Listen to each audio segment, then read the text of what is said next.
Hello everyone, कैसे हैं आप लोग। आई होप आप लोग अच्छे होंगे। मेरा नाम है अर्पित। तो यार आज हम बहुत इंपॉर्टेंट टॉपिक के बारे में बात करने वाले हैं जो कि बहुत बहुत इंपॉर्टेंट है। बहुत सारे लोगों को जो कन्फ्यूज़न है अभी भी food safety and standard of 2006 को लेकर के है। तो बहुत सारे नंबर ऑफ़ मैसेजेस हमने रिसीव किए कि देखा कि लोगों ने बोला कि एक्ट जो है वो हमने चैनल पे फुल एक्सप्लेन नहीं किया है, कुछ चीज़ें रह गई हैं, ठीक है।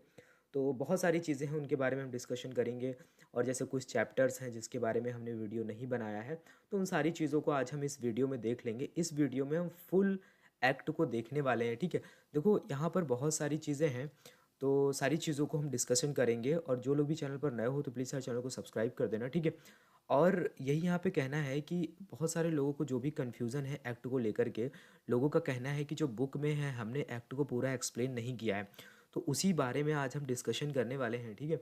उस बारे में हम देखेंगे, पूरा डिटेल में समझेंगे कि आखिर ऐसा क्यों है और क्या रीज़न है कि मतलब जितना हमने एक्सप्लेन किया है आपको उतना ही पढ़ना चाहिए, या फिर आपको अलग से जो चीज़ें हैं उसके बारे में डिस्कशन करना चाहिए या नहीं करना चाहिए। उन सब चीज़ों को पढ़ना भी है या नहीं पढ़ना है, कौन कौन से जो सेक्शन है वो इम्पॉर्टेंट हैं आपके लिए, कौन से सेक्शंस हैं जिनको आपको छोड़ना है। तो इन सब बारे में आज हम इस वीडियो में डिस्कशन करने वाले हैं। देखो यार, यहाँ पर एक चीज़ ये है कि आप एक्ट के पीछे इतना ज़्यादा नहीं आपको टाइम वेस्ट करना है। क्यों नहीं करना है उस बारे में हम डिस्कशन ये करें। देखो ये जो एक्ट है, food safety and standard act 2006, ये किसी फूड सेफ्टी ऑफिसर या फिर किसी टेक्निकल ऑफिसर या फिर फूड एनालिस्ट को लेकर के नहीं बनाया गया था। ये जो एक्ट है, जब ये पार्लियामेंट में इसका इनेक्टमेंट हो रहा था, जब इसको बनाया जा रहा था, तो वहाँ पर पूरे ऑल ओवर इंडिया को ध्यान में रख कर के इसको बनाया गया था। और अगर इन केस फूड से रिलेटेड कोई ऑफेंस होता है या फिर कुछ चीज़ें होती हैं फिर वो बड़े लेवल पे जाती हैं, तो वहाँ पर देखो सेम इसी एक्ट को जो मान लिया सुप्रीम कोर्ट का जो लॉयर है या फिर एडवोकेट है, वो भी इसी एक्ट को फॉलो करता है, और सुप्रीम कोर्ट का जो जज है वो भी इसी एक्ट को पढ़ेगा। तो यहाँ पर यार सोचो कि मतलब इसकी जो लैंग्वेज है वो लीगल लैंग्वेज है। और यहाँ पर आप इतना टाइम मत वेस्ट करिए कि आपको फूड किसी ने बोल दिया इंपॉर्टेंट है। इंपॉर्टेंट इस तरीके से इंपॉर्टेंट है कि इसके अंदर जो सेक्शन है 101, उसमें कुछ सेक्शन ऐसे इंपॉर्टेंट हैं जो कि स्पेशली एफएसएसएआई से रिलेटेड है। एफएसएसएआई से रिलेटेड मतलब चैप्टर नंबर 2 जो है वो बहुत इंपॉर्टेंट है। कुछ ऐसे ऑफिसर्स हैं जिनके बारे में आप पूरा फूड सिस्टम में पढ़ते हैं, जैसे फूड सेफ्टी ऑफिसर हो गया, टेक्निकल ऑफिसर हो गया, फूड एनालिस्ट हो गया, कमिश्नर ऑफ फूड सेफ्टी हो गया। तो इन सब के बारे में, टेक्निकल ऑफिसर हो गया, इन सब के बारे में जब आप पढ़ते हैं तो इनसे रिलेटेड जो एक्ट है ना, उनके बारे में आपको पता होना चाहिए कि हाँ मतलब किस प्रोविज़न को किस सेक्शन में रखा गया है, ठीक है। बाकी आपको सारे सेक्शन जो है वो याद हों और सारे सब सेक्शन आपको याद हों, ऐसा नहीं हो सकता, कोई भी नहीं याद कर सकता है। और ये एक्ट जो है ना, ये मतलब इस लेवल पर नहीं बनाया गया था कि हाँ आप लोगों को इसको पढ़ करके एग्ज़ाम देना है। आप कोई लॉ का एग्ज़ाम नहीं देने जा रहे हो, ठीक है। वो सारी चीज़ें इंपॉर्टेंट हैं। अगर किसी ऑफिसर की बात करें, जो स्पेशली एक्ट जो है बहुत ज़्यादा इंपॉर्टेंट है, वो एडजुडिकेटिंग ऑफिसर के लिए इंपॉर्टेंट हो जाता है। जब वो उस पोजीशन पे पहुंचता है तो उसे वहाँ पे सारे ये एक्ट के सारे सेक्शन को अच्छे से पढ़ना पड़ता है। देखो यहाँ पर रही बात एक्सप्लेनेशन की, तो यार ये जो लीगल लैंग्वेज होती है ना, इसको आप इतनी जल्दी नहीं पकड़ सकते। हम अगर एक्सप्लेन भी करेंगे तो भी मतलब बहुत ज़्यादा टाइम लगेगा, ठीक है। आप भी अगर पूरा 1 मंथ आप सिर्फ अपना एक्ट पे दोगे तब जाकर के आप कहीं से चीज़ों को समझ पाओगे। देखो इसमें ऐसा होता है कि जितने सारे लोग जिस तरीके से पढ़ोगे, इसका जो मीनिंग है वो डिफरेंट तरीके से निकल के आएगा। और देखो जब एक्ट को लिखा जाता है, जब राइट किया जाता है, तो बहुत सारी चीज़ों को ध्यान में रखा जाता है, किसी लॉ को बनाया जाता है कि जो हमारा इंडियन कॉन्स्टिट्यूशन है, यानी कि जो हमारा संविधान है, उसके साथ में कोई भी क्लैशेस ना हो। तो देखो बहुत सारी चीज़ें होती हैं। बहुत गवर्नमेंट ये सोच के, मतलब पार्लियामेंट में जब एक्ट बनता है तो उसमें बहुत सारा टाइम लगता है, ठीक है। उसमें जो मिनिस्टर्स होते हैं वो भी काम करते हैं, उसके बाद में जो प्रिंसिपल सेक्रेटरी वगैरह होते हैं डिफरेंट डिफरेंट मिनिस्ट्रीज़ के, वो भी इस पे काम करते हैं। तो फाइनल जो एक्ट बन के तैयार होता है ना, तो उसमें बहुत ज़्यादा टाइम लगता है। सोचो जिस चीज़ को बनाने में सालों लग गए हों, और आप चाहते हो हम उसको 1 महीने में या 5 दिन में या 2 दिन में हम उस एक्ट के सारे सेक्शंस को याद कर लें, ये तो पॉसिबल नहीं है यार ना। तो और भी चीज़ें हैं, उनको पढ़ना है। और इस चैप्टर से आपको कुछ क्वेश्चंस देखने को मिलेंगे। उन्होंने कुछ स्टेटमेंट दे दिया, किसी सेक्शन को उठा करके दे दिया, और उन्होंने बोल दिया ये पर्टिकुलर किस सेक्शन में ऐसा बोला गया है। तो उस हिसाब से आपको चीज़ों को पढ़ना है, ठीक है। तो ये सब हम आज डिस्कस करने वाले हैं। देखो जिसको वीडियो थोड़ा बोरिंग लग रहा हो वो यहाँ से जा सकते हो छोड़ करके। ये वीडियो उनके लिए है जिनको बिल्कुल भी चीज़ें समझ में नहीं आ रही इस एक्ट में, इसलिए हम इसको बना रहे हैं। किसी को लग रहा हो कि हम फालतू बात कर रहे हैं तो प्लीज़ आप यहाँ से जा सकते हैं, आप दूसरा वीडियो देख सकते हैं, ठीक है। तो वीडियो काफ़ी बड़ा होगा वैसे ये भी, तो हम बहुत ज़्यादा डिटेल में नहीं जाएंगे, लेकिन एक एक सेक्शन के बारे में देख लेंगे कि किसमें क्या चीज़ें रखी गई हैं। देखो यहाँ पर लिखा हुआ है ministry of law and justice, legislative department, ठीक है। जो ministry of law and justice है वहीं पर मतलब आप देखेंगे कि सारे जो है लॉ मेकिंग प्रोसीजर होता है। तो जो उसका लेजिस्लेटिव डिपार्टमेंट है वहाँ पर लॉ बनाया जाता है, ठीक है। तो उस हिसाब से देखा तो इसमें जो भी मिनिस्टर्स होते हैं वो भी शामिल होते हैं।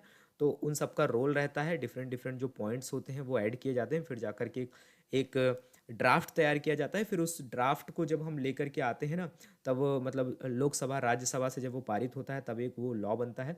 उसके बाद में जब आप देखेंगे कि जब हमारे प्रेसिडेंट हैं, जब प्रेसिडेंट उस पर साइन कर देते हैं तब वो एक्ट बन जाता है। एक्ट इन द सेंस अब उसको ऑल ओवर इंडिया में इम्प्लीमेंट किया जा सकता है कहीं भी बिना किसी रोक के, ठीक है। मतलब जो राष्ट्रपति हैं हमारे, उन्होंने उसको अपना एसेंट दे दिया है, अपनी सहमति दे दी है, अब इसको हम कहीं भी इम्प्लीमेंट कर सकते हैं।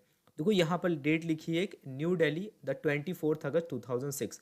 कहने का मतलब ये है कि यहाँ पर नीचे ये लिखा हुआ है कि 23 अगस्त 2006 को जो प्रेसिडेंट हैं उन्होंने क्या किया था, अपना सिग्नेचर किया था और इसको अपनी एसेंट प्रोवाइड कर दी थी, यानी कि इसको अप्रूव किया था या फिर अपनी सहमति दे दी थी, ठीक है। तो 23 को इन्होंने दिया और 24 अगस्त को न्यू दिल्ली में इसको क्या किया गया, इसको ऑफिशियल गैजेट पे नोटिफाई किया गया, तब जाकर के मतलब ऑल ओवर इंडिया में मतलब ऑफिशियल वेबसाइट पे अपलोड किया।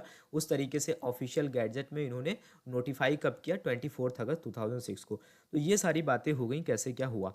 उसके बाद में नीचे लिखा है फूड सेफ्टी स्टैंडर्ड एक्ट 2006, यानी कि जो इसका नाम है जो वो है फूड सेफ्टी स्टैंडर्ड एक्ट 2006। फिर यहाँ पर एक डेट लिखी हुई है 23 अगस्त 2006।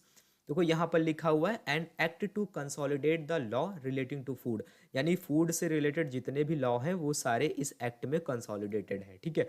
And establish the food safety and standard authority of India, इसके बारे में भी इस एक्ट में लिखा है कि मतलब कैसे food safety and standard authority of India को इस्टेब्लिश किया जाएगा, किस लिए, laying down science based standard for article of food, यानी कि जो साइंस बेस्ड स्टैंडर्ड्स हैं उनको कैसे इस्टेब्लिश किया जाएगा इंडिया में, उस बारे में यहाँ पर लिखा हुआ है।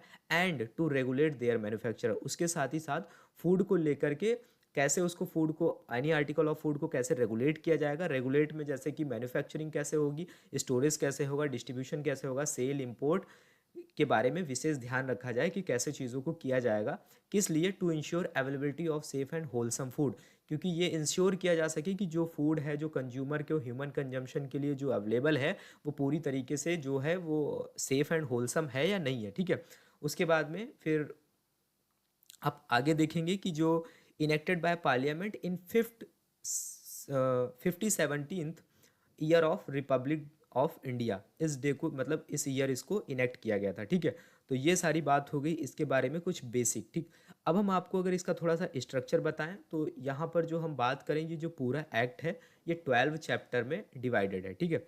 यानी कि यहाँ पर 12 चैप्टर आपको देखने को मिलेंगे। तो डिफरेंट डिफरेंट जो एरियाज़ हैं उनको मतलब चैप्टर्स वाइज डिवाइड किया गया है, उस हिसाब से आपको यहाँ पर 12 चैप्टर देखने को मिलेंगे और सारे चैप्टर्स में आपको 101 सेक्शन देखने को मिलेंगे, यानी कि 101 सेक्शन आपको देखने को मिलेंगे। इसके साथ ही साथ आपको 2 शेड्यूल देखने को मिलेंगे। तो शेड्यूल में बहुत कुछ खास नहीं है, लास्ट में आपको 2 शेड्यूल देखने को मिलेंगे। जो पहला शेड्यूल है उसमें जोन्स के बारे में बताया गया, 5 जोन है इंडिया में, जोन 1 जोन 2 करके। तो उसमें आपको देखने को मिलेगा कि हर जोन में मतलब कितने कितने स्टेट्स हैं, किस जोन में कौन कौन से स्टेट को रखा गया है, वो सारी चीज़ें आपको देखने को मिलेंगी। उसके बाद में जो शेड्यूल नंबर 2 है, शेड्यूल नंबर 2 में आपको देखने को मिलेगा कि 2006 से पहले कौन से ऐसे लॉ थे या फिर ऑर्डर्स थे जो मतलब कि एक तरीके से वर्किंग में थे डिफरेंट डिफरेंट फूड कमोडिटीज़ के लिए। तो उसके बारे में आपको देखने को मिलेगा। तो शेड्यूल्स में कुछ ऐसा खास नहीं है कि वहाँ पर आपको बहुत ज़्यादा अपना टाइम देना है, बस आपको यहाँ पर जो सेक्शंस हैं उनके बारे में थोड़ा सा ध्यान देना है, वो भी थोड़ा सा ही ध्यान देना है। आपको ज़्यादा मतलब चीज़ों को इस तरीके से नहीं करना है कि आपको अपना बहुत ज़्यादा टाइम जो है उस पर वेस्ट करना है। तो अभी हम एक एक सेक्शन को और एक एक चैप्टर को थोड़ा सा मतलब ब्रीफ में देखते चलेंगे, जिससे आपको थोड़ा सा याद हो जाए कि हाँ कौन कौन से सेक्शन हैं यहाँ पर, ठीक है। तो और ज़्यादा कुछ नहीं।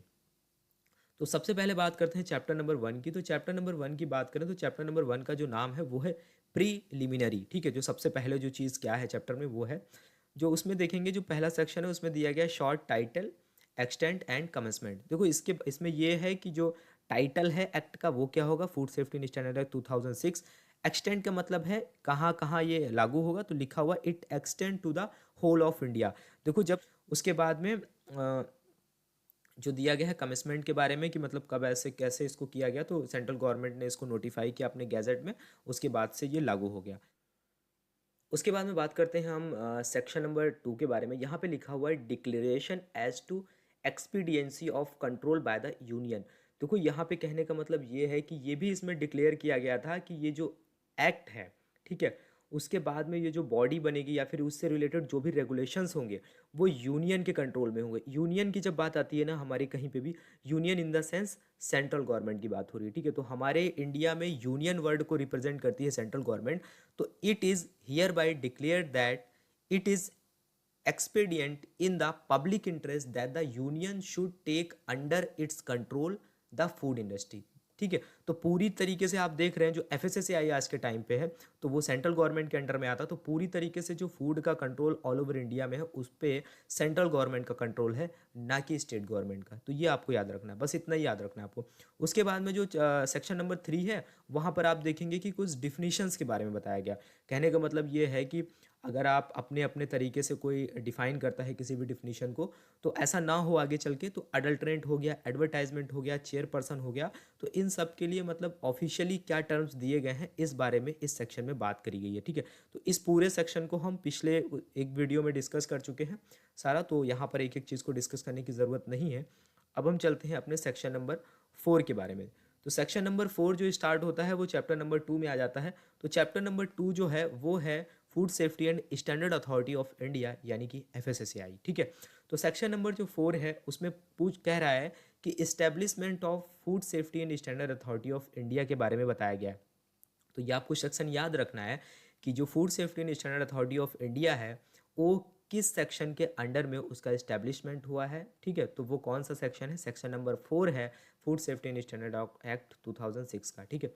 उसके बाद में जो हमारा सेक्शन नंबर 5 आता है, सेक्शन नंबर 5 ये है, इसमें कह रहा है composition of food authority and qualification for appointment of its chairperson and other member, ठीक है। तो सेक्शन नंबर 5 में ये बताया गया है।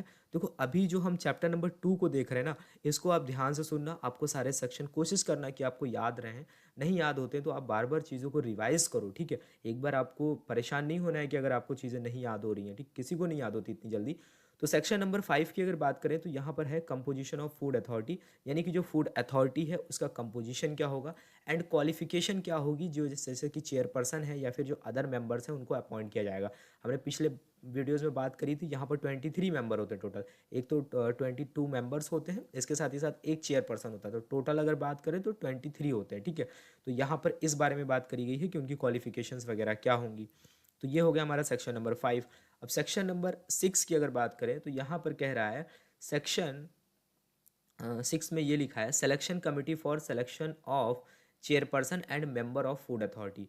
तो इसमें बताया गया है कि जो सिलेक्शन कमेटी के बारे में बताया गया है कि जो कमिटी चेयरपर्सन और जो चेयरपर्सन के साथ ही साथ जो अदर मेंबर्स हैं फूड अथॉरिटी का, उनका सिलेक्शन कैसे होगा, ठीक है, उनका सिलेक्शन कौन करेगा। तो इसमें सिलेक्शन कमेटी के बारे में बताया गया, ठीक है। उसके बाद में हम आगे बढ़ते हैं तो हमारा आ जाएगा सेक्शन नंबर 7। तो सेक्शन नंबर 7 की अगर हम बात करें तो यहाँ पर कह रहा है term of office, salary, allowances and other condition of service of chairperson and member of food authority, ठीक है। तो जो जिनका अपॉइंटमेंट हो रहा है, मान लीजिए जिनका अपॉइंटमेंट हो रहा है, चाहे वो चेयरपर्सन हो या फिर फूड अथॉरिटी के जो मेंबर हो, तो वो फूड अथॉरिटी मेंबर में सब लोग नहीं आ जाएंगे, जो जो लोग FSSAI में।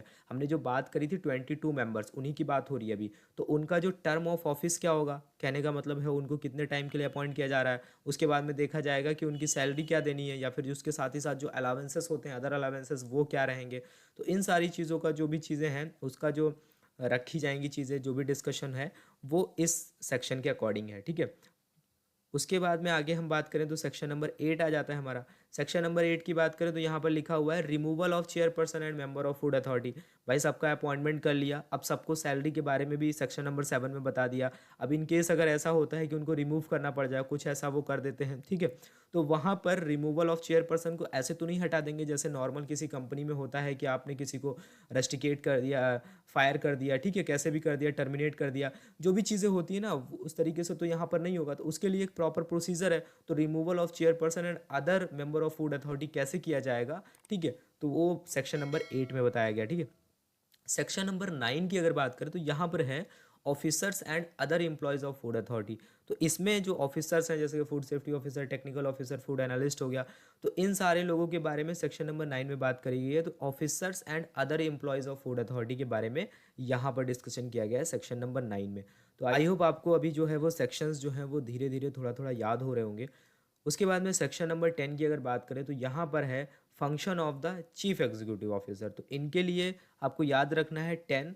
10 मतलब आप समझती हो एक कंप्लीट नंबर गिना जाता है हर जगह पे अगर हम 10 को इंट्रोड्यूस करते हैं, तो जहाँ पर भी हो हर 10 की बात करी जाती है। तो आपको याद रखना है 10 मतलब सीईओ, जो पूरी तरीके से जिनका कंट्रोल है, एक एग्जीक्यूटिव पावर है जिनके पास में, ठीक है। तो function of the chief executive officer section number 10 में बात करी गई है, ठीक है। उसके बाद में हम आगे बढ़ते हैं। एक एक सेक्शन के बारे में मैं ऐसे ही थोड़ा थोड़ा डिस्कशन करते चलेंगे, जिससे आपको चीज़ें जो हैं वो थोड़ा थोड़ा सा याद हो जाएं। उसके बाद में सेक्शन नंबर 11 जो है वो है सेंट्रल एडवाइजरी कमेटी। देखो, सेंट्रल एडवाइजरी कमेटी बहुत इंपॉर्टेंट होता है, जो कि एक तरीके से एडवाइस करता है चीज़ों को लेकर के फूड अथॉरिटी को कैसे क्या चीज़ें करनी है, ठीक है। तो सेंट्रल एडवाइजरी कमेटी हो गया। उसके बाद में आगे बढ़ते हैं, हम आते हैं सेक्शन नंबर 12 पे। तो सेक्शन नंबर 12 में आप देखेंगे function of central advisory committee. अब एडवाइजरी कमेटी हो गई, लेकिन उसका फंक्शन क्या होगा इस बारे में बात करी गई है सेक्शन नंबर 12 में। सेक्शन नंबर 13 आपको बहुत इंपॉर्टेंट है, याद रखना है, कभी कभी पूछ भी लिया जाता है। सेक्शन नंबर 13 में है साइंटिफिक पैनल के बारे में, ठीक है। तो सेक्शन नंबर 13 में साइंटिफिक पैनल के बारे में बात करेंगे। देखो, बहुत सारे लोग अभी भी कंफ्यूज हैं कि एफएसएसएआई जो है उसमें साइंटिफिक पैनल जो है वो कितने हैं। तो यार याद रख लो 21 साइंटिफिक पैनल है। जहाँ भी अपडेट नहीं है आप अपडेट कर सकते हो, ठीक है। तो उसके बाद में आगे बढ़ते हैं, आगे आएंगे सेक्शन नंबर 14 पे। तो आप देखेंगे कि यहाँ पर जो है वो साइंटिफिक कमेटी के बारे में बात करेंगे। देखो यार, यहाँ पर आप समझ रहे होगे ना चीज़ें किस हायरार्की में चल रही हैं। अगर आप वो कॉन्सेप्ट समझ जाओगे तो सेक्शंस को आप भूलोगे नहीं, ठीक है। तो ऐसे ऐसे आपको बीच क्या करना है, आपको बीच में कुछ बीच बीच में जो सेक्शन पढ़ते हैं जो बहुत इंपॉर्टेंट है उनको आपको याद कर लेना है। उसके आगे के उसके पीछे के आप रिकॉल कर सकते हो आप एग्जाम के टाइम पे, ठीक है। आपको कन्फ्यूज़न नहीं होगी, ठीक। ऐसे ही आप याद कर सकते हैं चीज़ों को। उसके बाद में सेक्शन नंबर 15 की अगर बात करें तो यहाँ पर है procedure for scientific committee and scientific panel. अब दोनों को यहाँ पे इंट्रोड्यूस कर दिया गया। पहले हमने साइंटिफिक कमिटी साइंटिफिक पैनल के बारे में बात कर ली, अब यहाँ पर procedure for scientific committee and scientific panel के बारे में बात कर ली गई सेक्शन नंबर 15 में, ठीक है। अब हम बात करते हैं, आगे बढ़ते हैं एक एक करके। सेक्शन नंबर 16 की बात करें तो यहाँ पर duties and function of food authority. अब फूड अथॉरिटी के सारे मेंबर्स के बारे में हमने देख लिया धीरे धीरे, कौन कौन से ऑफिसर्स होते हैं या सारी चीज़ें। तो यहाँ पर आगे क्या है, जो फूड अथॉरिटी है उसके क्या क्या ड्यूटीज़ और क्या क्या फंक्शंस होंगे, इसके बारे में सेक्शन नंबर 16 में बात करी गई है, ठीक है। और आप डिटेल में पढ़ना चाहें तो आप ये एक्ट जो है इसका मैं डिस्क्रिप्शन में लिंक दे दूंगा, आप डाउनलोड करके पढ़ सकते हैं, या फिर आप एफएसएसएआई के ऑफिशियल वेबसाइट पे जाकर भी पढ़ सकते हैं, ठीक है। सेक्शन नंबर 17 की बात करें तो सेक्शन नंबर 17 में प्रोसीडिंग ऑफ फूड अथॉरिटी के बारे में बताया गया है, ठीक है। प्रोसीडिंग ऑफ फूड अथॉरिटी के बारे में इसमें डिस्कशन किया गया है कि क्या क्या प्रोसीजर्स होंगे, कैसे क्या वर्किंग होगी, ठीक है। उसके बाद में हमारा आ जाता है चैप्टर नंबर 3, जिसमें आ जाता है general principle of food safety, ठीक है। तो ये चैप्टर हमने अपने वीडियोस में नहीं कवर किया है, तो बहुत सारे लोगों को इसमें डाउट था। तो इसमें एक ही सेक्शन आता है, सेक्शन नंबर 18, जिसमें general principle to be followed in administration of act. देखो, इसमें कहने का मतलब ये है कि मान लेते हैं सेंट्रल गवर्नमेंट या फिर स्टेट गवर्नमेंट, फूड अथॉरिटी या फिर अदर कोई एजेंसीज फूड सेफ्टी से रिलेटेड किसी भी लॉ को इम्प्लीमेंट कर रहे हैं, यानी कि उसका एडमिनिस्ट्रेशन हो रहा है, ठीक है। इम्प्लीमेंटेशन कर रहे हैं यानी कि वहाँ पे कुछ उसका एडमिनिस्ट्रेशन हो रहा है, ठीक है। एडमिनिस्ट्रेशन ऑफ एक्ट जो होगा वहाँ पर कुछ यार प्रिंसिपल्स हैं जिनको आपको याद रखना है, ठीक है। मतलब हमें नहीं याद रखना है, सेंट्रल गवर्नमेंट या फिर स्टेट गवर्नमेंट या फिर उनके बिहाफ पे अगर कोई काम कर रहा है तो उसको ये सारी चीज़ें याद रखनी है। तो यहाँ पर ये बहुत इंपॉर्टेंट हो जाता है। तो कुछ प्रिंसिपल्स हैं जिनको आपको ध्यान में रखते हुए काम को करना है, उसके बारे में बताया गया है section number 18 and chapter number 3 में। आई होप आपको ये भी क्लियर हो गया होगा। चैप्टर नंबर 4 आता है general provision as to article of food, ठीक है। अब जो आर्टिकल ऑफ फूड का मतलब यही है कि कोई भी फूड, ठीक है, किसी भी फूड की बात हो रही है तो उसको लेकर के कुछ जनरल प्रोविजंस है, उसके बारे में बात करेंगे। तो जो हमारा सेक्शन नंबर 19 है, पहला सेक्शन है चैप्टर नंबर 4 का, वो है सेक्शन नंबर 19, जिसमें बताया गया यूज़ ऑफ फूड एडिटिव और प्रोसेसिंग एड। अब फूड एडिटिव्स बहुत सारे होते हैं कि कुछ हार्मफुल भी होते हैं, कुछ नॉन हार्मफुल भी होते हैं। तो उसके बारे में यहाँ पर बताया गया। और जो प्रोसेसिंग एड्स हैं, जो भी चीज़ें हम ऐड करते हैं फूड की प्रोसेसिंग में, तो उसके बारे में यहाँ पे डिस्कशन किया गया है कि मतलब कैसे आपको चीज़ों को ऐड करना है, क्या क्या चीज़ें ध्यान में रखनी है। सेक्शन नंबर 20 जो है वहाँ पर है contaminants naturally occurring toxic substances and heavy metals के बारे में बताया गया है, ठीक है। तो यहाँ पर इसके बारे में आपको देखने को मिलेगा। तो ये जो टर्म्स है ना, यही बस आपको याद रखने हैं कि आपको सेक्शन और सेक्शन से रिलेटेड कुछ टर्म्स है, जैसे कंटामिनेंट्स या फिर नेचुरली अकरिंग टॉक्सिक सब्सटेंसेस, तो ऐसे ही डायरेक्टली पूछ लेंगे कि पर्टिकुलर किस सेक्शन में बात हो रही है। सेक्शन नंबर 21 में आप देखेंगे यहाँ पर पेस्टिसाइड, वेटनरी ड्रग्स रेसिड्यू और एंटीबायोटिक रेसिड्यू और माइक्रोबायोलॉजिकल काउंट्स के बारे में बताया गया है, ठीक है। तो ये सारी चीज़ें किस में आएंगी, माइक्रोबायोलॉजी से रिलेटेड कोई कंटामिनेंट्स हैं तो सेक्शन नंबर 21 में। सेक्शन नंबर 22 आ जाता है उसके बाद में। सेक्शन नंबर 22 में है genetically modified food, organic food, functional food और प्रोप्राइटरी फूड। तो ये सारी चीज़ें किसमें, देखो यहाँ पे सब डिफरेंट टाइप के देख रहे हो आप, जेनेटिकली मॉडिफाइड और ऑर्गेनिक और फंक्शनल फूड, ये सब एक कैटेगरी में आ जाते हैं। इसके बारे में बात करी गई है सेक्शन नंबर 22 के बारे में। तो आपको ऐसे ही चीज़ों को याद रखना है धीरे धीरे, ठीक है, एक बार में नहीं हो पाएंगी चीज़ें। सेक्शन नंबर 23 की बात करें तो यहाँ पर packaging and labelling of foods के बारे में बात करी गई है, ठीक है। तो ये सारी चीज़ें आपको इसमें पढ़ने को मिलेंगी, ठीक। और उसके बाद में आगे देखेंगे 24 जो है, सेक्शन नंबर 24 जो है, यहाँ पर देखो बताया गया है restriction of advertisement and prohibition as to unfair trade practices, ठीक है। तो यहाँ पर कुछ कहने का मतलब यहाँ पर यह है कुछ रेस्ट्रिक्शंस हैं एडवर्टाइजमेंट को लेकर के, ठीक है। आप कोई अनफेयर ट्रेड कर रहे हो, ठीक है, आप मिस ब्रांडिंग कर रहे हो फूड की, आप मिसलीड कर रहे हो लोगों को, तो वहाँ पर कुछ रेस्ट्रिक्शंस हैं कि आप ऐसा नहीं कर सकते हैं। तो उसके बारे में सेक्शन नंबर 24 में बताया गया है, ठीक है। उसके बाद में हमारा आ जाता है चैप्टर नंबर 5, जो कि है प्रोविज़न रिलेटिंग टू इम्पोर्ट, ठीक है। जब भी इम्पोर्ट के बारे में बात होगी, जैसे हम भी बहुत सारी चीज़ों को इम्पोर्ट करते हैं इंडिया में, तो इम्पोर्ट को लेकर के जो भी लॉ और जो भी चीज़ें आगे बनेंगी वो सेक्शन नंबर 25 को ध्यान में रखते हुए बनेंगी। तो सेक्शन नंबर 25 जो है वो all imports of article of food to be subjected to this act, ठीक है। इसमें इन सारी चीज़ों को बात करेगी, इम्पोर्ट्स में जो भी चीज़ें इंडिया में आ रही हैं फूड को लेकर के, वो सारा इसमें आ जाएगा, ठीक है। उसके बाद में आ जाता है हमारा चैप्टर नंबर 6, ठीक है। 12 चैप्टर थे, हम 5 चैप्टर पीछे देख चुके हैं, अभी हम चैप्टर नंबर 6 पे हैं। तो इसमें क्या है, special responsibilities as to food safety, ठीक है। फूड सेफ्टी को लेकर के क्या क्या कुछ रिस्पॉन्सिबिलिटीज़ हैं उसके बारे में बताया गया है। सेक्शन नंबर 26 है, जिसमें बताया गया है responsibilities of food business operator, यानी कि जो भी पर्सन फूड को लेकर के कोई भी बिजनेस कर रहा है, चाहे वो इसको स्टेरिस कर रहा हो, चाहे फूड को इंपोर्ट कर रहा हो, चाहे कुछ भी कर रहा हो, चाहे मैन्युफैक्चरिंग कर रहा हो, तो उसमें उसके लिए कुछ रिस्पॉन्सिबिलिटीज़ हैं, जिसके बारे में सेक्शन नंबर 26 के बारे में बताया गया। इसको भी आपको याद रखना है, ठीक है। आई होप आपको सेक्शंस जो हैं वो याद करने में आसानी हो रही होगी, ठीक है। सेक्शन नंबर 27 की बात करें तो यहाँ पर liabilities of manufacturer, packer, wholesaler, distributor and seller के बारे में बताया गया कि उनकी क्या क्या लायबिलिटीज़ हैं अगर वो फूड को लेकर के कुछ भी कर रहे हैं, ठीक है। सेक्शन नंबर 28 है फूड रिकॉल प्रोसीजर। इसको तो आपको याद ही रखना है, इसको भूलना भी नहीं है बिल्कुल भी, ठीक है। तो यहाँ पर जो चीज़ें हैं, फूड रिकॉल प्रोसीजर कैसे होगा, मान लिया कोई फूड है जो हमारे कंट्री में किसी भी प्लेस में, अगर मान लिया वो पूरी तरीके से कोई फूड है जो कंज्यूमर जो कंज्यूम कर रहा है, ठीक है, तो वो फूड जो भी food safety and standard acts के रूल्स एंड रेगुलेशंस हैं, जो भी लॉ है, उसको बिना कंप्लायंस किए हुए उसको बनाया गया है, तो उस केस में क्या होगा कि जो फूड अथॉरिटी है एक नोटिफिकेशन जारी करेगी फूड रिकॉल का। उसके बाद में उस सारे फूड को विड्रॉ कर लिया जाएगा, चाहे वो रिटेलर की शॉप से हो, चाहे किसी मॉल में हो, चाहे किसी रेस्टोरेंट में हो। तो इस प्रोसीजर को बोलते हैं फूड रिकॉल प्रोसीजर, जिससे आगे होने वाला मतलब कि कोई हार्मफुल थ्रेट है उसको रोका जा सके, ठीक है। यहाँ पर फिर आ जाता है चैप्टर नंबर 7, जिसमें enforcement of the act act बारे में बात करी गई। देखो इन्फोर्समेंट ऑफ द एक्ट में जो सेक्शन नंबर 29 है, इसमें बताया गया authorities responsible for enforcement of act. देखो यहाँ पर ये चीज़ें हैं, हमारा कंट्री इतना बड़ा कंट्री है, बहुत ज़्यादा पॉपुलेशन है, तो यहाँ पर सेंट्रल गवर्नमेंट जो है वो अकेले तो सारी चीज़ों को इम्प्लीमेंट नहीं कर सकती है। वो दिल्ली में हेड ऑफिस है और बहुत जगह पे रीजनल ऑफिसर्स बने हुए हैं, लेकिन फिर भी इतने से थोड़ी चलेगा। तो यहाँ पे जो है स्टेट का रोल बहुत अच्छा आ जाता है।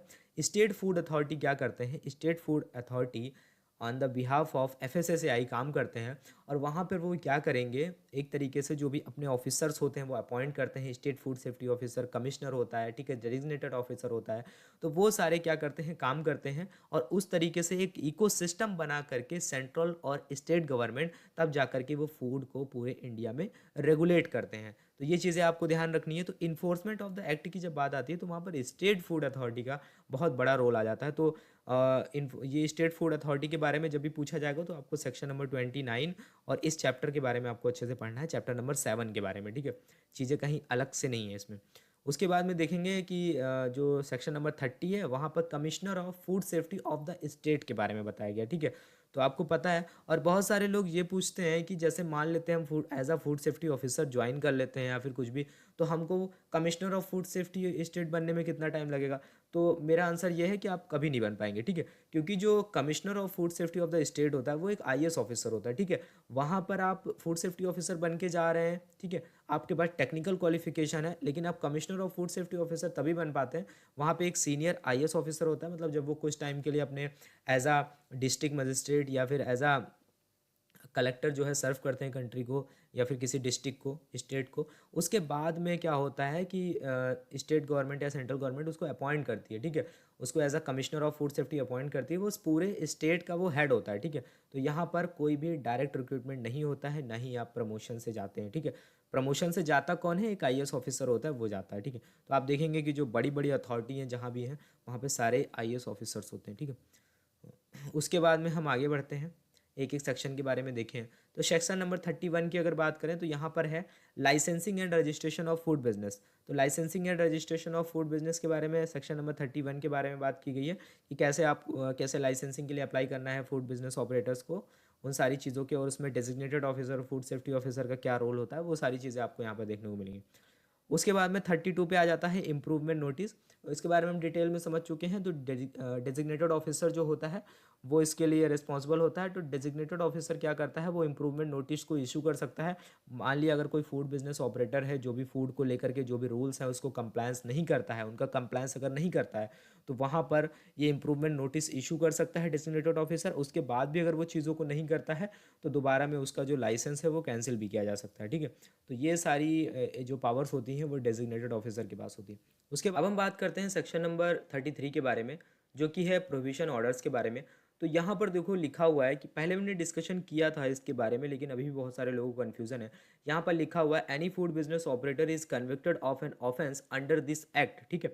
अगर कोई फूड बिजनेस ऑपरेटर है वो कोई ऑफेंस करता है और वो कन्विक्टेड पाया जाता है, ठीक है, the court by or before which he is so convicted is satisfied that the health risk exists with respect to the food businesses, the court, after giving the food business operator an opportunity of being heard, may be an order impose the following provision नेमली।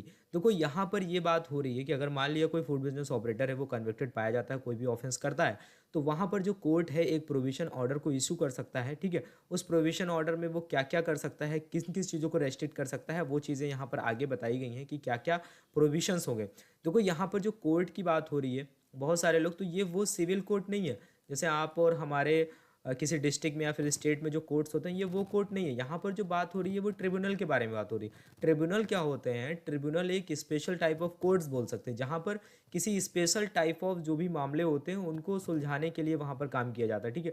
ऐसा नहीं है कि मतलब आपस में किसी का land को लेकर के कोई झगड़ा हो गया तो आप जा करके इस कोर्ट में पहुँच जाओगे, ट्रिब्यूनल में, वहाँ पर चीज़ें सॉल्व हो जाएंगी। ये एक्ट है, इस एक्ट के बिहाफ पे जो चीज़ें बनाई गई हैं वो स्पेशली फूड के लिए हैं, क्योंकि यहाँ पर जो चीज़ें हो रही हैं वो फूड सेफ्टी को लेकर के हो रही हैं।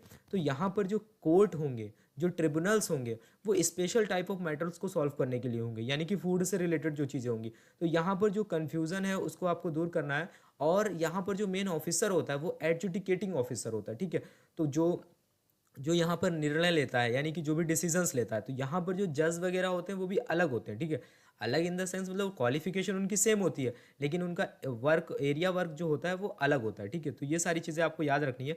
तो जो यहाँ पर जो सारी चीज़ों को करता कौन है, वो करता है कौन, एडजुडिकेटिंग ऑफिसर करता है। तो यहाँ पर जैसे कि आप देख रहे हैं यहाँ पर दिया गया है कि provision order the use of the process of treatment for the purpose of food business, यानी कहने का मतलब है किसी भी चीज़ को यहाँ पर रेस्ट्रिक्ट किया जा सकता है किसी भी तरीके से। तो यहाँ पर इसी चीज़ों के बारे में बताया गया है। फिर उसके बाद में है कि अगर कोई इक्विपमेंट यूज़ कर रहा है उसको भी रेस्ट्रिक्ट किया जा सकता है कुछ टाइम के लिए। इसके साथ ही साथ को अगर पर्टिकुलर प्लेस को यूज़ कर रहा है तो वहाँ पर भी कुछ टाइम के लिए उसको रेस्ट्रिक्ट किया जा सकता है प्रोविजन ऑर्डर को इशू करके। तो ये सारी चीज़ें हैं, ये सारी चीज़ें आई होप आपको समझ में आई होंगी कि क्या डिफरेंस है कोर्ट में और नॉर्मल सिविल कोर्ट में और इस तरीके के कोर्ट में। अब अगर बात करें सेक्शन नंबर 34 के बारे में, तो सेक्शन नंबर 34 में दिया गया है emergency provision notice and order. देखो यहाँ पर थोड़ा सा समझना है हमें।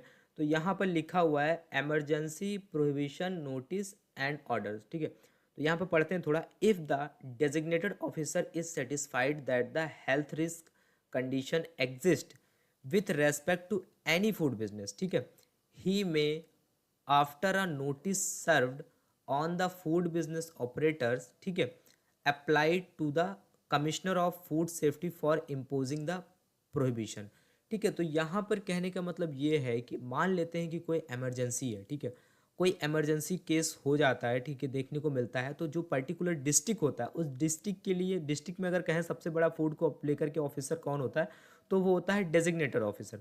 तो डेजिग्नेटेड ऑफिसर जो होता है वो कमिश्नर ऑफ फूड सेफ्टी के साथ में बात करेगा, वहाँ पर डिस्कशन करने के बाद में वो भी वहाँ पर प्रोविजन ऑर्डर को इशू कर सकता है, ठीक है। तो चीज़ों में आपको कंफ्यूज नहीं होना है यहाँ पर, ठीक है, कि जो एडजुडिकेटिंग ऑफिसर होता है पावर उसी के पास होती है, लेकिन इन केस ऑफ इमरजेंसी हमें देखने को मिलेगा कि जो डेजिग्नेटेड ऑफिसर होता है वो भी इसे इशू कर सकता है। लेकिन कुछ लिमिटेशंस होते हैं, आप वो चीज़ें आप डिटेल में आगे पढ़ेंगे। कुछ लिमिटेशंस होते हैं, पूरी तरीके से सेम पावर्स नहीं होती हैं। फिर यहाँ पर दिया गया if the commissioner of food safety is satisfied on the application of such an officer that the health risk condition exists with respect to any food businesses, he shall by an order impose the prohibition, ठीक है।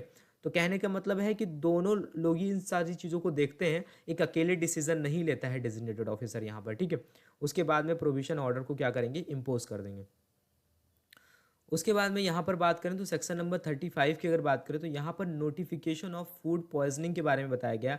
मान लिया कि अगर कोई food business हो रहा है, ठीक है, फूड को लेकर के कुछ फूड पॉइजनिंग वगैरह होती है, इसके बारे में पता चलता है, तो वहाँ पर है कि कैसे आपको नोटिफाई करना है, आपको नोटिफिकेशन कैसे निकालना है। क्योंकि सेंट्रल गवर्नमेंट जैसे होता है कि बहुत सारे एडवर्टाइजमेंट का यूज़ करते हैं, न्यूज़ का यूज़ करते हैं अपनी वेबसाइट पे नोटिफिकेशन निकालने, तो उसी के बारे में यहाँ पर बताया गया है कि अगर कुछ ऐसा होता है तो। सेक्शन नंबर 36 की बात करें तो यहाँ पर डेजिग्नेटेड ऑफिसर के बारे में बात करी गई है। तो डेजिग्नेटेड ऑफिसर के बारे में पहले भी हम थोड़ा सा चीज़ें देख चुके हैं। तो आपको पता है कि जो डिस्ट्रिक्ट होता है, हर एक डिस्ट्रिक्ट में एक डेजिग्नेटेड ऑफिसर होता है। अगर आपको देखना है तो आप वेबसाइट पे सीधे जाएंगे FSSAI की, वहाँ पर आपको एक लिस्ट मिल जाएगी ऑल ओवर इंडिया की। वहाँ पर आप देख सकते हैं कि अभी इंडिया में कौन से डिस्ट्रिक्ट में कौन सा ऑफिसर जो है। सेक्शन नंबर 37 में फूड सेफ्टी ऑफिसर है। तो फूड सेफ्टी ऑफिसर के बारे में आपको यहाँ पर देखने को मिलेगा कि उसकी क्वालिफिकेशंस के अनुसार उसको कैसे अपॉइंट किया जाता है, उसको कौन अपॉइंटमेंट उसका करता है। सेक्शन नंबर 38 में फूड सेफ्टी ऑफिसर को लेकर के कुछ पावर्स के बारे में बताया गया है कि वो सैंपल वगैरह ले सकता है, सीज कर सकता है किसी एनी आर्टिकल ऑफ फूड को अपनी कस्टडी में ले सकता है। तो ये सारी चीज़ें आपको इसमें देखने को मिलेंगी इस सेक्शन में। उसके बाद में बात करें सेक्शन नंबर 39 जो है, सेक्शन नंबर 39 में बताया गया है कि liability of food safety officer in certain cases. तो कुछ सर्टेन केसेस हैं यहाँ पर, आपको पढ़ोगे जब आपको पता चलेगा कि उन केसेस में कि जो फूड सेफ्टी ऑफिसर है उसके क्या क्या दायित्व हैं या फिर क्या क्या लायबिलिटीज़ हैं, उसके बारे में बताया गया। सेक्शन नंबर 40 की बात करें, यहाँ पर purchaser may have food analysed, कहने का मतलब यहाँ पर परचेजर जो है वो भी फूड को एनालाइज कर सकता है। तो इस बारे में यहाँ पर बताया गया। इन सब के बारे में डिटेल में वीडियो है, वहाँ आप देख सकते हैं। सेक्शन नंबर 41 है यहाँ पर power of search, seizure, investigation, prosecution and procedure thereof. तो इसके बारे में यहाँ पर बताया गया है, ठीक है। तो कौन कौन सी पावर्स हैं, किसके किसके पास में है। सर्च हो गया, सीज करना हो गया, इन्वेस्टिगेशन हो गया, प्रोसिक्यूशन कौन कर सकता है, मतलब किसी केस को लेकर के अगर फाइल करना है, ठीक है। उसके बाद में प्रोसीजर क्या क्या होता है। तो इन सारी चीज़ों के बारे में आप इसमें 41 में पढ़ सकते हैं, ठीक है। उसके बाद में आ जाता है 42 प्रोसीजर फॉर लॉन्चिंग प्रोसिक्यूशन, ठीक है। प्रोसिक्यूशन का मतलब यही है ना, मतलब अगर कोई केस होता है उसको लेकर के कैसे आपको उसे फाइल करना है, ठीक है। इन सारी चीज़ों के बारे में कौन ऑफिसर है रिस्पॉन्सिबल होगा सारी चीज़ों के लिए, तो यहाँ पर वो सारी चीज़ें बताई गई हैं। तो इसको आप सेक्शन नंबर 42 में पढ़ सकते हो। उसके बाद में आ जाता है हमारा सेक्शन नंबर चैप्टर नंबर 8 जो कि है एनालिसिस ऑफ फूड के बारे में। तो यहाँ पर जो सबसे पहला सेक्शन है वो सेक्शन नंबर 43 है, जिसमें recognition and accreditation of laboratories के बारे में बताया गया, research institution and referral food laboratories के बारे में बताया गया। ठीक है, तो ये सेक्शन जब आप पढ़ेंगे तो यहाँ पर आपको पता चलेगा कि जो एक्रेडिटेशन ऑफ लेबोरेटरीज क्या होता है, और जो कुछ रिसर्च इंस्टीट्यूट्स हैं जो कि फूड के अंडर में फूड से रिलेटेड हैं, या फिर कुछ फूड रेफरल लेबोरेटरीज हैं, उसके बारे में यहाँ पर बताया गया। ठीक है, तो जैसा कि आपको पता है कि जो भी लेबोरेटरीज हो उनके पास में जो है NABL का सर्टिफिकेशन बहुत ज़रूरी होता है। ठीक है, जिसको बोलते हैं national accreditation board for testing and calibration laboratories के बारे में। ठीक है, तो उसके बाद में आ जाता है हमारा सेक्शन नंबर 44। तो सेक्शन नंबर 44 की अगर बात करें तो यहाँ पर रिकॉग्निशन ऑफ ऑर्गेनाइजेशन और agency for food safety audit. ठीक है, तो फूड सेफ्टी ऑडिट क्या होता है, एक ये इंडिपेंडेंट कह सकते हैं कि एक इंडिपेंडेंट एग्जामिनेशन ऑफ फूड होता है, कि जहाँ पर कि फूड बिजनेस ऑपरेटर हो रहा है तो जो भी उससे रिलेटेड ऑफिशियल वर्क होता है, जो भी डॉक्यूमेंट्स होते हैं, वो प्रॉपर इंडस्ट्री या फिर प्रॉपर जो ऑर्गेनाइजेशन है उनको चीज़ों को ठीक ठाक रख रहा है, जो भी रिकॉर्ड है उसको मेंटेन करके चल रहा है या नहीं चल रहा है, तो उसमें उसके बारे में यहाँ पर आपको देखने को मिलेगा फूड सेफ्टी ऑडिट में। उसके बाद में है फूड एनालिस्ट। तो 45 सेक्शन नंबर 45 में फूड एनालिस्ट के बारे में बताया गया है। तो फूड एनालिस्ट के बारे में आपको जो भी पढ़ना है वो आपको सेक्शन नंबर 45 में देखने को मिलेगा। बस यही आपको याद रखना है और ज़्यादा डीपली जाने की ज़रूरत नहीं। जैसा कि हमने बताया, ये एक्ट जो है ये फूड सेफ्टी ऑफिसर या फूड एनालिस्ट और टेक्निकल ऑफिसर के लिए नहीं है पूरी तरीके से। सेक्शन नंबर 46 की बात करें तो यहाँ पर फंक्शन ऑफ फूड एनालिस्ट के बारे में बताया गया है कि कैसे वो फूड की टेस्टिंग वगैरह करेगा, कैसे कैसे चीज़ों को करेगा, क्या क्या उसके पास रिस्पॉन्सिबिलिटीज़ होती हैं। ठीक है, फिर उसके बाद में क्या है, सैम्पलिंग एंड एनालिसिस के बारे में बताया गया है कि जो फूड बिजनेस ऑपरेटर होता है वो सैंपल को कलेक्ट करता है, फिर वो फूड एनालिस्ट के पास में भेजता है एनालिसिस के लिए। ठीक है, वो सारी चीज़ें आपको यहाँ देखने को मिलेंगी। उसके बाद में आ जाता है चैप्टर नंबर 9। तो चैप्टर नंबर 9 में आप देखेंगे यहाँ पर ऑफेंसेस एंड पेनल्टीज़ के बारे में है। कहने का मतलब है कि अगर आप कुछ क्राइम करते हैं तो वो ऑफेंस की कैटेगरी में आता है या नहीं आता है, कुछ भी गलत करते हैं, और अगर आता भी है तो उसको लेकर के क्या क्या पेनल्टीज़ होंगी। ठीक है, तो सबसे पहला जो है इसमें 48 है, 48 सेक्शन नंबर जो है उसमें बताया गया general provision related to offences. तो यहाँ पर कहने का मतलब है कि ऑफेंस होता क्या क्या है। अगर आप कुछ एडिंग करते हैं एनी आर्टिकल ऑफ फूड में किसी सब्जेक्ट को, वो ऑफेंस हो सकता है। तो इस तरीके के डिफरेंट डिफरेंट टाइप के जो ऑफेंसेस हैं, तो यहाँ पर वही बताया गया कि जनरल प्रोविजंस क्या होते हैं रिलेटिंग टू ऑफेंस। ठीक है, उसके बाद में बात करें तो सेक्शन नंबर 49 की अगर बात करें तो यहाँ पर बताया गया है general provision relating to penalty. अब भाई पेनाल्टी कैसे लगानी है, क्या जुर्माना होगा, उसके बारे में यहाँ पर बताया गया है कि पेनाल्टी कब लग सकती है, क्या किस किस टाइप की पेनाल्टीज़ होती हैं। सेक्शन नंबर 50 की बात करें तो यहाँ पर penalty for selling food not of the nature और सब्सटेंस और क्वालिटी डिमांडेड। ठीक है, इस केस में अगर ऐसा कुछ होता है तो वहाँ पर क्या क्या पेनाल्टी है कि अगर आप कोई फूड को अगर सेल कर रहे हैं, ठीक है, वो पूरी तरीके से सेफ़ नहीं है, होलसम नहीं है, उस केस में क्या होगा। यहाँ पर आ जाता है सेक्शन नंबर 51 पेनाल्टी फॉर सब स्टैंडर्ड फूड। अगर कोई सब स्टैंडर्ड फूड है, कहने का मतलब ये food safety and standard authority of India ने कुछ स्टैंडर्ड्स बनाए हुए हैं, उसके अकॉर्डिंग अगर वो फूड नहीं है, यानी कहने का मतलब है वो उसके स्टैंडर्ड्स को पूरी तरीके से फॉलो नहीं करता है, तो वहाँ पर क्या क्या पेनाल्टीज़ हैं। ठीक है, फिर बात करते हैं सेक्शन नंबर 52 में, यहाँ पर penalty for miss branded food. ठीक है, आप फूड सेल कर रहे हैं, उसकी आपने जो लेबलिंग की है उसके ऊपर प्रॉपर तरीके से आपने जो न्यूट्रिशन वैल्यू है उसको प्रॉपर तरीके से मेंशन नहीं किया, यानी कि लोगों को आप मिसलीड कर रहे हैं, तो उस केस में क्या क्या पेनाल्टीज़ होंगी। सेक्शन नंबर 53 की अगर बात करें तो यहाँ पर बताया गया है कि पेनाल्टी फॉर मिसलीडिंग एडवर्टाइजमेंट। अब मिसलीडिंग एडवर्टाइजमेंट अगर आप कर रहे हैं तो वहाँ पर क्या पेनाल्टी बन सकती है, उस बारे में यहाँ पर डिस्कस किया गया। फिर penalty for food containing extraneous matter, अगर एक्स्ट्रानियस मैटर है और वो हार्मफुल है, ठीक है, तो उस केस में क्या क्या पेनाल्टी हो सकती है, उस बारे में यहाँ पे बताया गया। सेक्शन नंबर 55 की अगर बात करें तो penalty for failure to comply with the direction of food safety officer. अगर फूड सेफ्टी ऑफिसर किसी डायरेक्शन को इशू करता है, कोई इंस्ट्रक्शंस निकालता है, अगर कोई भी फूड बिजनेस ऑपरेटर या फिर कोई भी कंपनी उसको फॉलो नहीं करती है, तो उस केस में क्या क्या पेनाल्टी बनेगा। ठीक है, वहाँ पे डिस्कशन किया। 56 की अगर बात करें तो यहाँ पर आप देखेंगे कि penalty for unhygienic and unsanitary processing or manufacturing of food के बारे में बताया गया है। ठीक है, तो अनहाइजीन और अनसैनिटरी और मैन्युफैक्चरिंग ऑफ फूड को लेकर के इससे रिलेटेड अगर कोई इशू होता है तो वहाँ पर क्या क्या पेनाल्टीज़ हैं आपको देखने को मिलेंगी इसमें। ठीक है, फिर आ जाता है हमारा सेक्शन नंबर 57। यहाँ पर पेनाल्टी फॉर प्रोसेसिंग अडल्ट्रेंट। अब अडल्ट्रेंट को लेकर के अगर आप कुछ करते हैं तो वहाँ पर क्या क्या पेनाल्टी हो सकती हैं।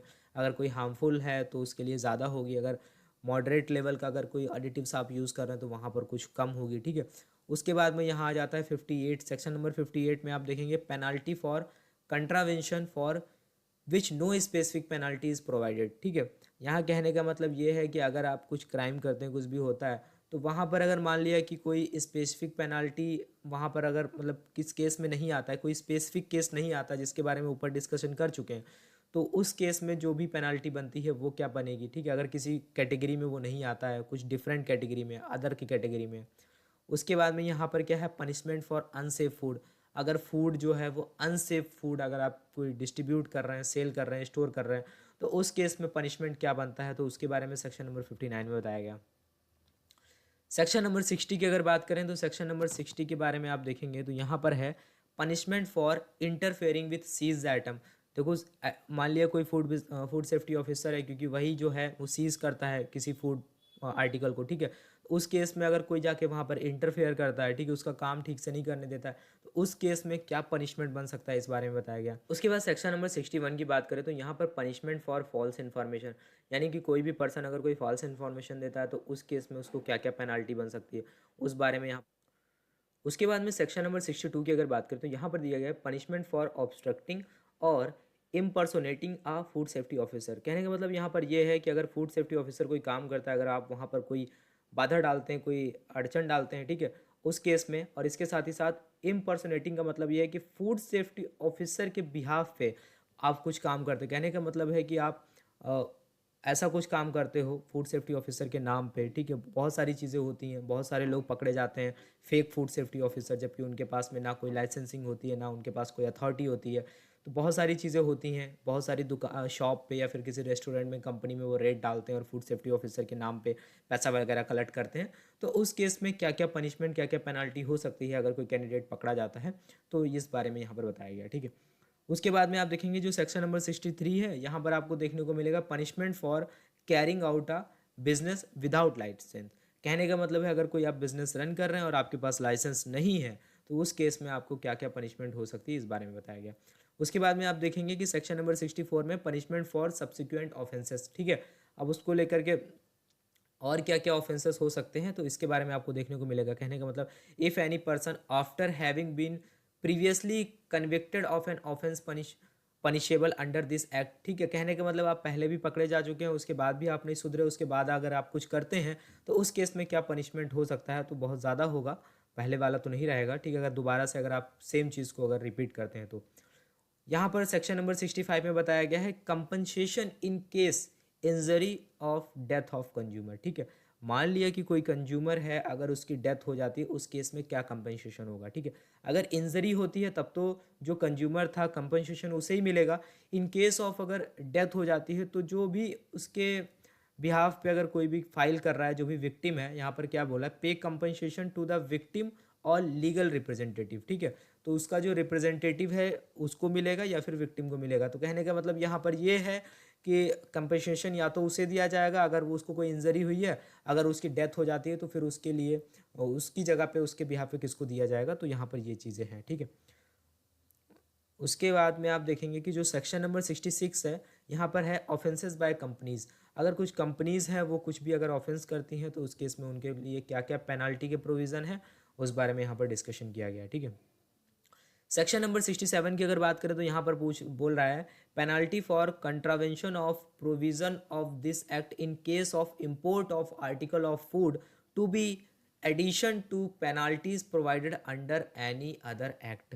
कहने का मतलब ये है कि penalty for contravention of provision of this act अगर आप करते हैं, अगर कंट्रावेंशन करते हैं, उल्लंघन करते हैं, ठीक है, इन केस ऑफ इम्पोर्ट, तो वहाँ पर क्या क्या पेनाल्टी होंगी। उसके बाद में लिखा है import of article of food to be in addition to penalties provided under any other act। कहने का मतलब है कि जो भी एक्ट में उसको अगर आप उल्लंघन कर रहे हैं, कंट्रावेंशन जो भी अगर चीज़ें हैं उससे रिलेटेड, तो वहाँ पर तो आपको पेनाल्टी लगी ही लगेगी आपने जो काम किया। उसके बाद में जो आपने एक्ट का उल्लंघन किया जो इम्पोर्ट को लेकर के थे ना, तो उस केस में एक और आपके पास पेनाल्टी यहाँ पर लगेगी। तो आप सोच समझ सकते हैं कि आपके पास आपको जो पनिशमेंट है वो काफ़ी अच्छा खासा मिल सकता है। उसके बाद में यहाँ पर बात करें जो चैप्टर नंबर 10 है, यहाँ पर है adjudication and food safety appellate tribunal. देखो यहाँ पर ट्रिब्यूनल का मतलब यही है कि हम बोल सकते हैं कि स्पेशल टाइप ऑफ प्लेस या फिर special type of jurisdiction area. ठीक है, जहाँ पर फूड को लेकर के जो भी मामले हैं वो सुलझाए जाते हैं। ठीक है, अब एडजुडिकेशन के बारे में बताया गया है सेक्शन नंबर 68 में। तो for the purpose of adjudication under this chapter an officer not below the rank of additional district magistrate, कहने का मतलब है कि यहाँ पर जो ऑफिसर अपॉइंट होता है वो एडिशनल डिस्ट्रिक्ट मजिस्ट्रेट की रैंक से नीचे नहीं होना चाहिए, ठीक है।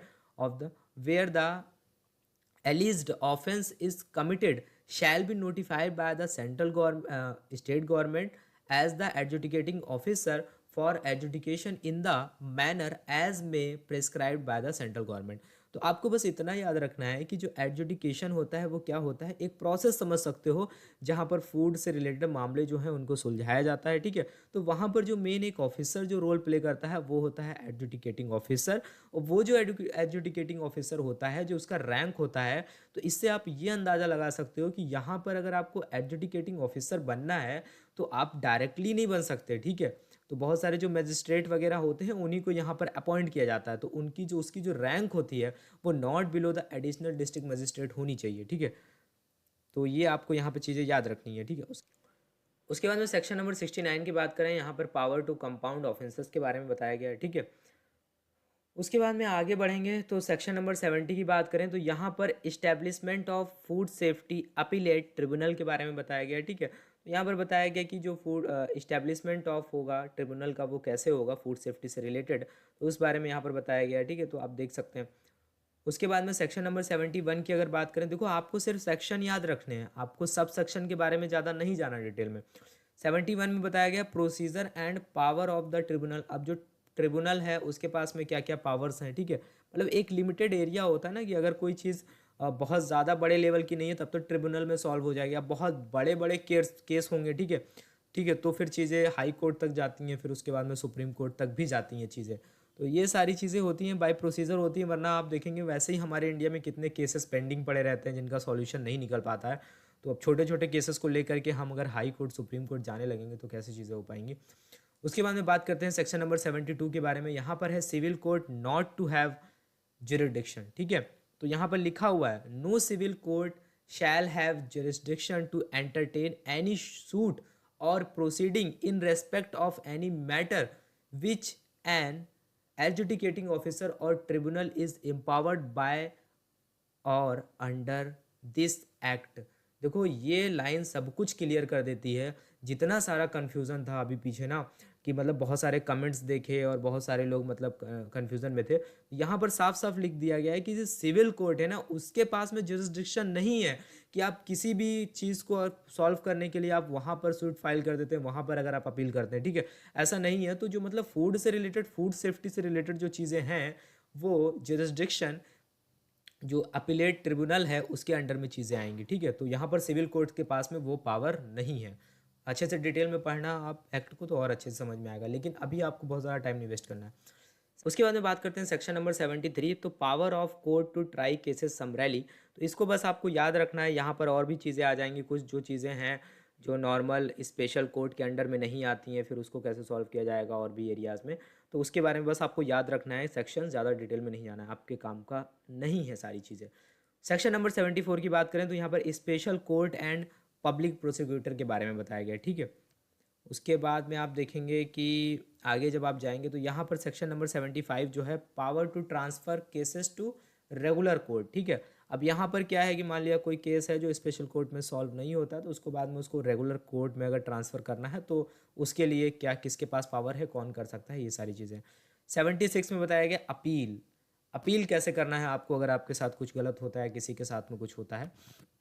उसके बाद में है 77 में टाइम लिमिट फॉर प्रोसिक्यूशन। कहने का मतलब ये है कि अगर कोई भी क्राइम होता है, कोई कुछ भी करता है तो एक टाइम होता है ना, उस टाइम लिमिट के अंदर आपको प्रोसिक्यूशन को फाइल करना है, फिर जो भी चीज़ें प्रोसेस होता है वो करना है, ठीक है। तो उसके लिए क्या टाइम पीरियड है वो आपको यहाँ पर बताया गया है, ठीक है। उसके बाद में बात करें अगर यहाँ पर तो सेक्शन नंबर 78 में बताया गया है power of court to implead manufacturer, ठीक है। तो कोर्ट्स के पास में क्या क्या पावर्स हैं यहाँ पर वो सारी चीज़ें यहाँ पर आपको बताई गई हैं, ठीक है। सेक्शन नंबर 79 की अगर बात करें तो यहाँ पर magistrates power to impose enhance punishment, ठीक है। तो मजिस्ट्रेट के पास क्या क्या पावर्स हैं यहाँ पर ये बताया गया, ठीक है। उसके बाद में बात करें तो सेक्शन नंबर 80 जो है वो डिफेंसेस विच मे और not be allowed in prosecution under this एक्ट के बारे में बताया गया। ठीक है, तो यहाँ पर डिफेंसेस विच मे और may not be allowed in prosecution under this act, बस आपको इतना याद रखना है, सेक्शन नंबर 80 में बताया गया। ठीक है, उसके बाद में ये चैप्टर बहुत ज़्यादा इंपॉर्टेंट नहीं होता है। ठीक है, अगर आप technical officer, food safety officer किसी पोस्ट के लिए अप्लाई कर रहे हैं। ठीक है, उसके बाद में सेक्शन नंबर चैप्टर नंबर 11 आ जाता है। वहाँ पर कुछ finance, accounts, audit and reports के बारे में है। ठीक है, तो इसमें धीरे धीरे देख लेते हैं सेक्शन वाइज क्या क्या चीज़ें हैं। तो सेक्शन नंबर 81 में जो है वो बजट ऑफ फूड अथॉरिटी के बारे में बताया गया। ठीक है, तो फूड अथॉरिटी है, उसका जो बजट है कितना होगा, कैसे उसको डिस्ट्रीब्यूट करेंगे, कैसे क्या चीज़ें होंगी, वो सारी चीज़ें। सेक्शन नंबर 82 जो है उसमें फाइनेंस ऑफ फूड अथॉरिटी के बारे में बताया गया। ठीक है, उसके बाद में सेक्शन नंबर 83 में है accounts and audit of food authority के बारे में बताया गया है। ठीक है, उनके लिए बहुत इंपॉर्टेंट है, जो लोग अकाउंट में अप्लाई कर रहे हैं या फिर एडमिन या फाइनेंस में अप्लाई कर रहे हैं, तो उनके लिए ये चैप्टर बहुत इंपॉर्टेंट है। ठीक है, लेकिन फूड सेफ्टी ऑफिसर और टेक्निकल ऑफिसर के लिए इतना नहीं है।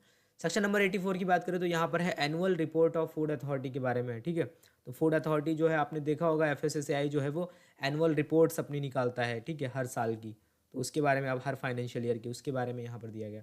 फिर आ जाता है मिसलेनियस, चैप्टर नंबर 12, यानी कि जो चीज़ें किसी चैप्टर में नहीं कवर की गई हैं वो आपको यहाँ देखने को मिल जाएंगी। चैप्टर नंबर 85 है power of central government to issue direction to food authority and obtain reports and return. ठीक है, तो ये जो सेंट्रल गवर्नमेंट के पास क्या पावर है फूड अथॉरिटी को लेकर के डायरेक्शन इशू करने की, उसके बारे में बताया गया। उसके बाद में बात करें तो सेक्शन नंबर जो हमारा 87 है, इसमें बताया गया members officers of food authority and commissioner of food safety to be public servant. ठीक है, देखो यहाँ पर कहने का मतलब है ना, बहुत सारे लोग अभी फूड सेफ्टी ऑफिसर बनना चाह रहे हैं या फिर कुछ भी कमिश्नर ऑफ फूड सेफ्टी है, तो बहुत सारे लोग होते हैं कि मतलब हमारे पास पावर्स आ जाएंगी, हम ये करेंगे वो करेंगे। ऐसा नहीं है, आप सभी को जा करके पब्लिक की सेवा करनी है और अच्छे तरीके से आपको काम करना है। अगर मन में आपके पहले से ये सारी चीज़ें आ रही हैं तो उन सब चीज़ों को दूर करके आप थोड़ा सा प्रिपरेशन को करें और कंट्री के लिए कुछ करें। आप देख रहे हैं कि फ़ूड का सिस्टम कितना ज़्यादा हमारे यहाँ पे बहुत जगह पे ख़राब है। फूड अथॉरिटी भले ही कुछ भी कर रही है लेकिन ग्राउंड लेवल पे चीज़ें नहीं हो पा रही हैं, तो ग्राउंड लेवल पे एक food safety officer, designated officer, इन्हीं लोगों को काम करना है जा करके। तो आई होप, मैं करूँगा अगर आप अच्छे से क्वालिफाई करके जाते हैं तो आप कंट्री के लिए कुछ करेंगे। ठीक है, उसके बाद में बात करते हैं सेक्शन नंबर 88। तो यहाँ पर है protection of action taken in good faith. ठीक है, तो यहाँ पर इसके बारे में बताया गया है। ठीक है, protection of action taken in good faith के बारे में। उसके बाद में सेक्शन नंबर 89 की बात करें तो यहाँ पर है overriding effect of this act over all other food related laws. देखो कहने का मतलब है फूड रिलेटेड लॉ पहले के जितने भी हों और भी जो लॉ हैं, तो उसके ऊपर अगर बात आती है ना, तो वहाँ पर जो ये एक्ट में जो चीज़ें लिखी हैं वही इफेक्टिव मानी जाएंगी, बाकी चीज़ों को इफेक्टिव नहीं माना जाएगा जब से ये एक्ट आया है। ठीक है, उसके बाद में सेक्शन नंबर 90 की बात करें तो यहाँ पर transfer of existing employ of central government agencies governing various food related act or orders to the food authority. ठीक है, तो यहाँ पर transfer of existing employ of central government के बारे में बातें करी गई हैं, इसके बारे में आप चीज़ें पढ़ सकते हैं आगे डिटेल में। सेक्शन नंबर 91 की बात करें तो यहाँ पर power of central government to make rules. तो सेंट्रल गवर्नमेंट के पास में क्या पावर है रूल मेकिंग को लेकर के, वो तो वैसे भी है सेंट्रल गवर्नमेंट के पास में, राज्यसभा और लोकसभा। उसके बाद में आगे हम देखें तो यहाँ पर है सेक्शन नंबर 92 की अगर बात करें तो यहाँ पर power of food authority to make regulations. ठीक है, अब फूड अथॉरिटी के पास में क्या क्या पावर्स हैं रेगुलेशंस को बनाने के लिए, तो वो सारी चीज़ें यहाँ पर दी गई हैं। ठीक है, उसके बाद में हम आगे बढ़ें अगर, तो सेक्शन नंबर 93 की अगर बात करें तो यहाँ पर दिया गया है laying of rules and regulation before parliament. ठीक है, कहने का मतलब है बिफोर पार्लियामेंट के पहले क्या है rules and regulation, laying of rules and regulations की बात करी गई है इसमें। ठीक है, उसके पहले क्या क्या चीज़ें हैं वो यहाँ पर बताया गया है। ठीक है, उसके बाद में सेक्शन नंबर जो 94 है वहाँ पर power of state government to make law, make rules. ठीक है, तो स्टेट गवर्नमेंट के पास में क्या क्या पावर्स हैं उसके बारे में यहाँ पर बताया गया। ठीक है, फिर उसके बाद में है यहाँ पर 95 में रिवार्ड बाय स्टेट गवर्नमेंट क्या है। ठीक है, उसके बाद में 96 में रिकवरी ऑफ पेनल्टी क्या क्या है। उसके बाद में सेक्शन नंबर 97 में रिपील एंड सेविंग्स के बारे में बताया गया है। ठीक है, तो आपको बस सुन लेना है एक बार, ज़्यादा चीज़ों पे ध्यान नहीं देना है। उसके बाद में सेक्शन नंबर 98 की बात करें तो यहाँ पर है transitory provisions for food standard. ठीक है, उसके बाद में हम सेक्शन नंबर 99 के बारे में बात करें तो यहाँ पर जो milk and milk product order था 1992 shall be deem to be regulation made there under this एक्ट के बारे में बताया गया, ठीक है। यहाँ पर चीज़ें बस आपको सेक्शन याद रख लेना है, बहुत ज़्यादा चीज़ें यहाँ से नहीं आने वाली हैं। उसके बाद में सेक्शन नंबर 100 में बताया गया amendments to the infant milk substitutes feeding bottle and infants food regulations of production supply and distribution act 1992।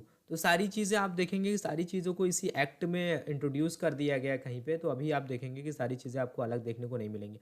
उसके बाद में क्या है कि पावर टू रिमूव डिफ़िकल्टीज़ के बारे में सेक्शन नंबर 101 में लास्ट सेक्शन में बताया गया है, ठीक है। तो ये सारा था हमारा एक्ट के बारे में। उसके बाद में हमने आपको बताया था कि दो इसमें शेड्यूल देखने को मिलेंगे। जो फर्स्ट शेड्यूल है इसमें आप देखेंगे कि कुछ जोन्स के बारे में बताया गया है। तो जोन नंबर 1 में कुछ स्टेट हैं जिनको रखा गया है, आप देखेंगे, ठीक है। उसके बाद में आप देखेंगे कि जोन नंबर 2 जो है उसमें रखा गया है कुछ स्टेट को, ठीक है। उसके बाद में आप देखेंगे कि जोन नंबर 3 तो जोन वाइज बांटा गया है स्टेट्स को। उसके बाद में आप देखेंगे कि टोटल आपको यहाँ पे 5 जोन देखने को मिलेंगे, ठीक है। उसके बाद में आप देखेंगे कि ये सेक्शन नंबर शेड्यूल नंबर 2 है। शेड्यूल नंबर 2 में जैसे कि हमने शुरू में आपको बताया था कि कुछ जो एक्ट थे जिनको रिपील किया गया था। तो जो पहला एक्ट था वो तो एक तो था PFA prevention of food adulteration act, ठीक है। उसके बाद में आप देखेंगे कि द फूड प्रोडक्ट ऑर्डर था 1955। उसके बाद में मीट फूड प्रोडक्ट ऑर्डर था 1973।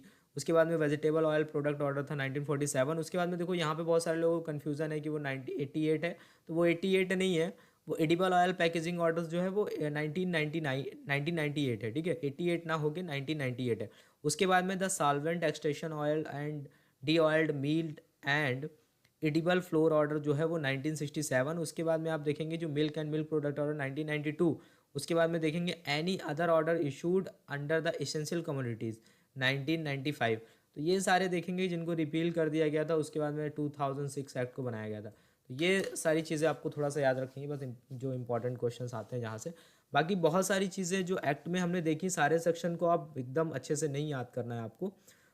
तो जो चीज़ें हमने इस एक्ट में देखी, आई होप आपको अच्छा लगा होगा सेशन। मैं जानता हूँ थोड़ा सा हो सकता है आपको बोरिंग लगा हो, लेकिन इतने ज़्यादा सेक्शंस हैं ना, बहुत ज़्यादा डिटेल में हम बात करें भी तो कैसे करें, ऑलरेडी वीडियो बहुत ज़्यादा बड़ा हो जाता है।